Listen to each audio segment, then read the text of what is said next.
Having a man has become a status symbol. It always was a status symbol. Look back at all the cultures historically. If you were a woman and you didn't have a man in the old days, you were a whore. You were looked down upon. You were treated badly. It hasn't changed. Just because the times have changed, that way of thinking has not changed, guys. So a husband is a status symbol for a woman. A boyfriend is a status symbol. That's what my ancestors say. My ancestors say it has become a case of like having, like having a Hermes purse.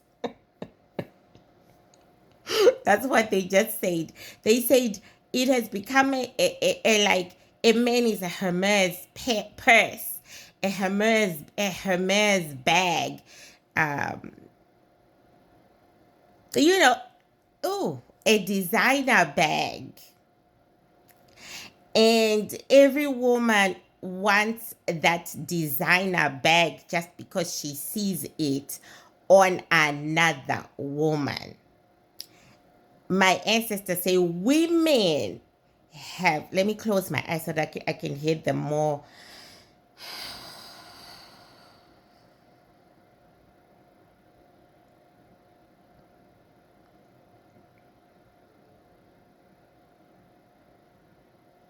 Women have lost the script. They no longer understand what a union is. They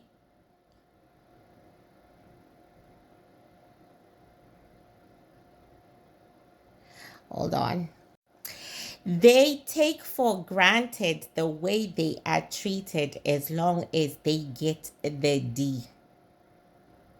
The D has become more important to a woman than it spiritually should be. I'll be back again. I have to listen really.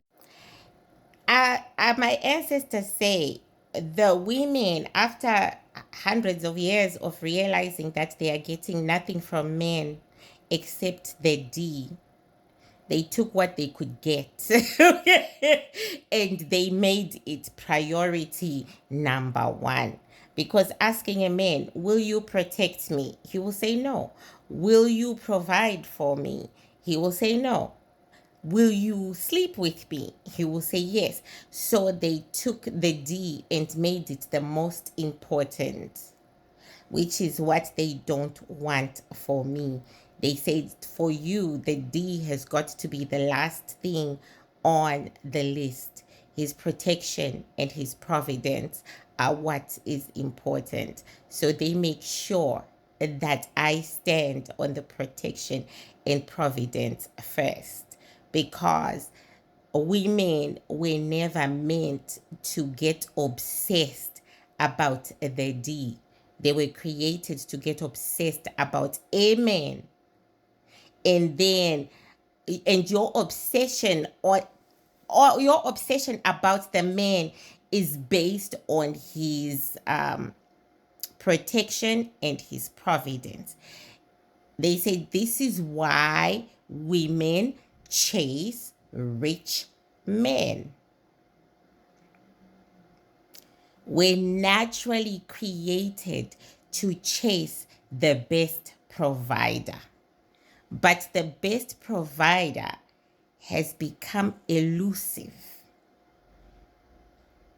He has become elusive. So, in that case, I'm going to take my hunt of the best provider and make it my hunt for the best D. So, when the best D walks into the bedroom, she is willing to keep it by giving up her dominion of self to that D. Again, it's transactional.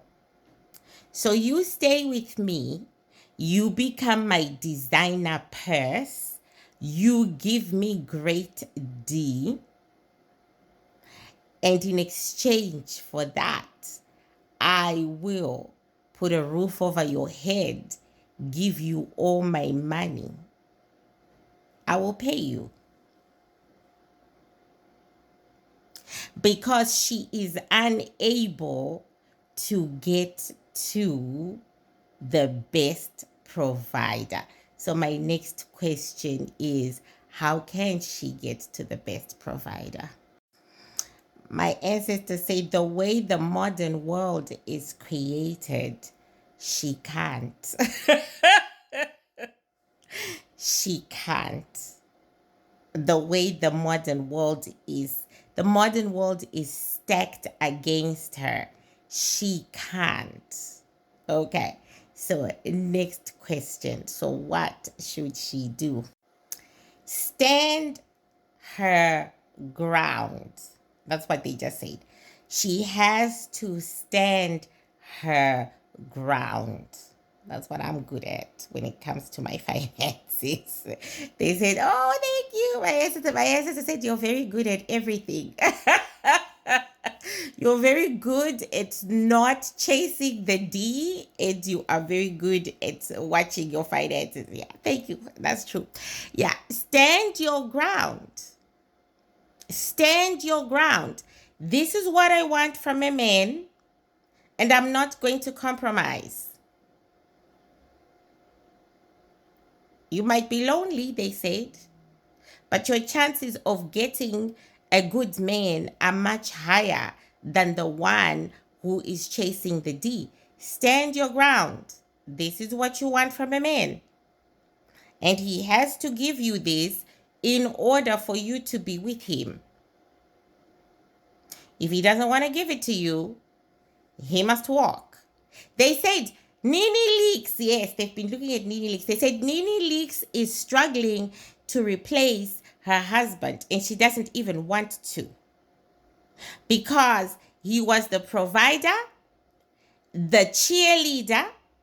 You can do it, the protector, right? He did it well. And he was living, walking, talking, breathing. And after he died, she tried all these other men and she discovered they were garbage. So now she's just staying in, I am Greg's wife. The end. Until she meets another one. Stand your ground the way Nene Leakes is standing her ground. This is what I want from a man. This is the behavior I need from a man for me to be with him. I'm always, guys, I tell you, he has got to buy me a house. He has got to provide for my son and I. He's got to provide for my son and I. There's no buts or whats about it. He's got to have his own bathroom. So that house must be big enough for 3 bathrooms, okay? And I will take care of him. Oh, thank you. My ancestor said the other problem is that women have forgotten how to take care of men the proper way. It's not your job to give him money. It's your job to take care of his health and well-being, his physical comforts. But he has to provide the physicality. P.S. bitches, he has to provide the home. And then you make it comfortable for him. He has to provide the ingredients for dinner. And then you cook the dinner for him. He has to provide the ability for him to be able to go to a doctor. Then you make the doctor's appointments for him. He has to buy his own prescriptions. He has to afford the prescriptions. Then you buy the prescriptions for him with his money. He said, yeah, a woman is a mother to a man. He has to buy the mothering.